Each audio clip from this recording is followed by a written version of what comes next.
So mga tol, mukhang drain daw ngayon si Naoya Inoue nang ishare ng tagapagbalita ng MP Boxer na si Oli ang picture ni Naoya Inoue kasama ang manager nito na si Hideyoki Uwashi.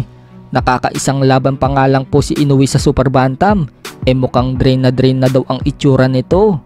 So parang sinasabi nga po sa post na yan mga tol na malaki ang pag-asa ng kababayan natin na si Unified WBA at IBF Super Bantamweight World Champion Marlon Tapales na ma-upset nito ang Hapon. Samantala, kung matatandaan, nagsalita ang tatay ni Naoya Inoue na si Shingo Inoue na hindi naman daw pala nakakatakot si Tapales at mas mahirap pa nga daw kalabanin itong si Pulton. Nang mapanood ni Shingo Inoue ang media workout ni Tapales, first time nga po magsalita ni Shingo Inoue mga tol sa media at trash talking ng kababayan natin na si Tapales. Kaya naman, pinagtanggol si Tapales ng member ng MP Promotion at tinuturing na right hand ni Shandy Bones na si Silver Boys TV.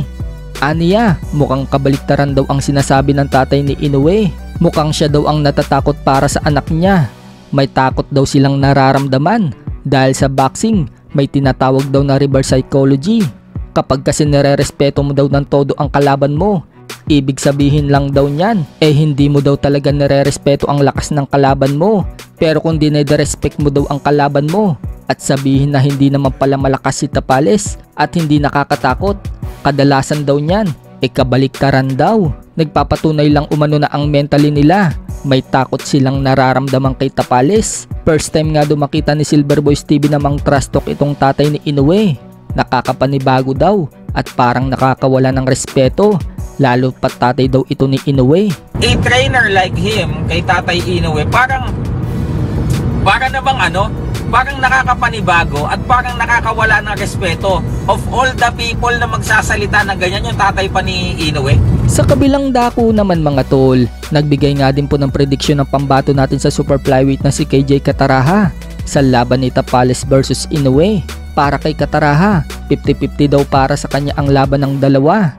Hindi naman daw challenger itong si Tapales, isang world champion, kaya 50-50 ang binigay niya. Parehas din daw kasi nag-iinsayo ng mabuti ang dalawa.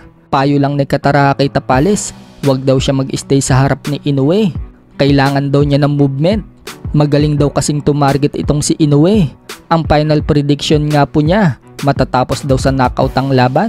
Either si Inoue o si Tapales. Sa mga hindi po nakakaalam mga tol, ilang beses na nga pong naka-sparring ni Kataraha itong si Inoue. Madalas nga po siyang kuning sparring partner ng Team Inoue. Pagdating naman sa laban ni Kataraha, kontra sana sa kapwa Pinoy na si J.R. Raquenel, nagaganapin sana sa bansang Japan. Tuluyan na nga pong na-cancel ang laban nila at hindi na daw matutuloy.